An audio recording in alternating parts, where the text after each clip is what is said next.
بسم اللہ الرحمن الرحیم۔ سامعین محترم السلام علیکم۔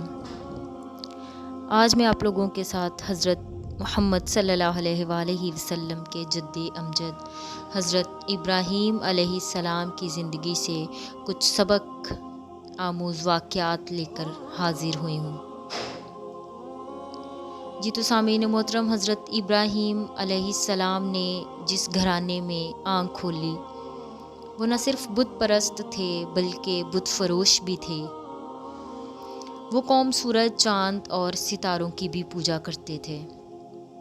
آپ رضی اللہ تعالیٰ عنہ بچپن ہی سے یہ سب دیکھتے، مگر ہمیشہ آپ کے ذہن میں سوال آتے۔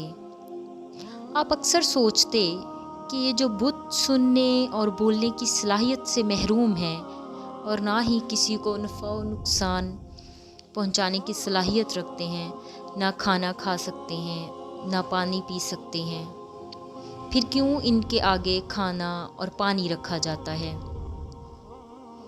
ایک دن انہوں نے سارے سوالات اپنے باپ کے آگے رکھے، جو بالکل لاجواب ہو گئے۔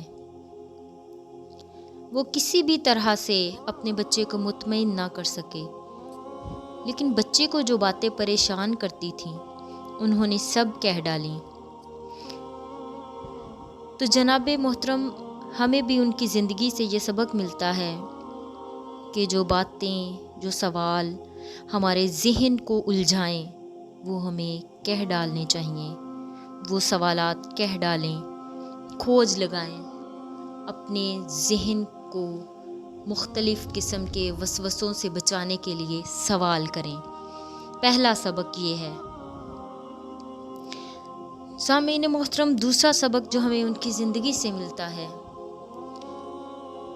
وہ یہ کہ معاشرے میں نسل پرستی کی کوئی اہمیت نہیں۔ اللہ تعالیٰ کے نزدیک نسل پرستی کی کوئی اہمیت نہیں۔ حضرت ابراہیم علیہ السلام کی زندگی کی سب سے اہم خاتون حضرت ہاجرہ، حضرت اسماعیل علیہ السلام کی والدہ، ایک افریقن خاتون تھیں۔ اسی طرح سے اللہ تعالیٰ کے پیغمبر حضرت اسماعیل علیہ السلام آدھے افریقی تھے اور آدھے بابلی تھے۔ جب حضرت ہاجرہ علیہ السلام اپنے نومولود کے ساتھ صحرا میں اکیلی رہیں، وہاں پانی کے لیے کبھی صفا کبھی مروہ کے چکر لگائے، اللہ پاک نے ان کی اس کوشش کو حج کا ایک اہم رکن بنا دیا۔ سامعین محترم، تیسرا اہم سبق جو ہمیں حضرت ابراہیم علیہ السلام کی زندگی سے ملتا ہے وہ ہے عاجزی۔ اللہ تعالیٰ کو عاجزی بہت پسند ہے۔ اللہ تعالیٰ کے حضور ہمیشہ عاجز رہیں۔ حضرت ابراہیم علیہ السلام اپنے بیٹے کے ہمراہ جب خانہ کعبہ تعمیر کر رہے تھے، ساتھ ساتھ دعا کر رہے تھے، اے اللہ ہماری طرف سے یہ قبول فرما۔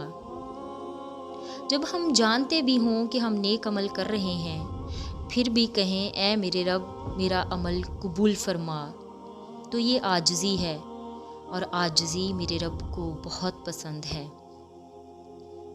سامعین محترم، چوتھا اہم سبق جو حضرت ابراہیم علیہ السلام کی زندگی سے ہمیں ملتا ہے، بچے وہی سیکھتے ہیں جو ہم کرتے ہیں، نہ کہ وہ سیکھتے ہیں جو ہم کہتے ہیں۔ بچے مثالوں سے سیکھتے ہیں۔ جب ہمارے پاس بچے ہوں تو ہمیں پتہ ہونا چاہیے کہ ہمارے عمل سے وہ متاثر ہوتے ہیں۔ بچے کہنے سے نہیں سیکھتے، دیکھ کر سب سیکھتے ہیں۔ وہی کرتے ہیں جو ان کے بڑے کرتے ہیں۔ جب حضرت ابراہیم علیہ السلام اپنے بیٹے کو قربان کرنے کے لیے لے جا رہے تھے، رستے میں شیطان نے ان کو بہکانے کی حتی الامکان کوشش کی۔